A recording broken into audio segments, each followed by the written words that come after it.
السلام علیکم، کیسے ہیں آپ سب؟ اس ویڈیو میں ہم بات کریں گے اونٹ کے گوشت کے فائدے اور نقصانات کے بارے میں۔ اونٹ کا جو گوشت ہے یہ بڑے گوشتوں میں اس کا شمار ہوتا ہے، جیسے گائے اور بھینس کا، لیکن اگر اس کے ہم فائدے کی بات کریں تو جتنے نقصانات پائے جاتے ہیں گائے کے گوشت کے، جتنے نقصان ہیں بھینس کے گوشت کے، اس کے فائدے اتنے ہی ہیں۔ یہ غذائیت سے بھرپور ہے، یہ فائدوں سے بھرپور ہے، اس میں چکنائی کم ہوتی ہے، اس لیے جو موٹاپے کا شکار افراد ہیں وہ بھی اسے جو ہے استعمال کر سکتے ہیں، انہیں نقصان نہیں دے گا۔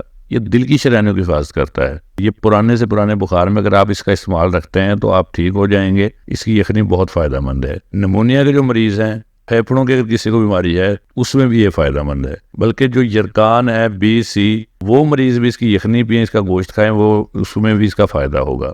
کہنے کا مقصد یہ ہے کہ اونٹ کا جو گوشت ہے یہ فائدوں سے بھرپور ہے، غذائیت سے بھرپور ہے، آپ اسے استعمال کر سکتے ہیں۔ آپ اسے، جو لوگ موٹاپے کا شکار ہیں اور انہیں گوشت منع کر دیا گیا ہے، وہ بھی اسے کھا سکتے ہیں، کیونکہ اس میں جو ہے چکنائی بہت کم پائی جاتی ہے، اس لیے یہ موٹاپے میں نقصان دہ نہیں ہوگا۔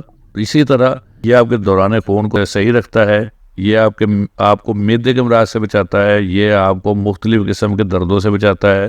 تو اونٹ کا جو گوشت ہے اسے آپ وہ استعمال کر سکتے ہیں۔ یہ غذائیت سے بھرپور ہے، یہ فائدوں سے بھرپور ہے، اور اس کے جو ہے بہت سی بیماریوں میں اس کے فائدے ہیں۔ دل کی بیماریوں میں آپ کو فائدہ دے گا، معدے کے امراض میں، پھیپھڑوں کے امراض میں، اور جسم کے مختلف جو ہیں درد جو ہوتے ہیں، جوڑوں کا درد، کمر درد، گردن درد، ایسے جو درد ہوتے ہیں ان میں یہ بہت فائدہ مند ہے۔ آپ اسے استعمال کر سکتے ہیں، اور نقصان اس کا صرف اسی وقت آپ کو ہوگا جب اسے آپ حد سے زیادہ استعمال کریں گے۔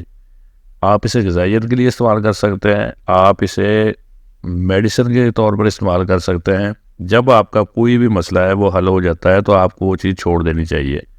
تو اسے لازمی استعمال کریں۔ نیکسٹ ٹائم پھر کوئی اچھی سی ویڈیو بنائیں گے، تب تک کے لیے اللہ حافظ۔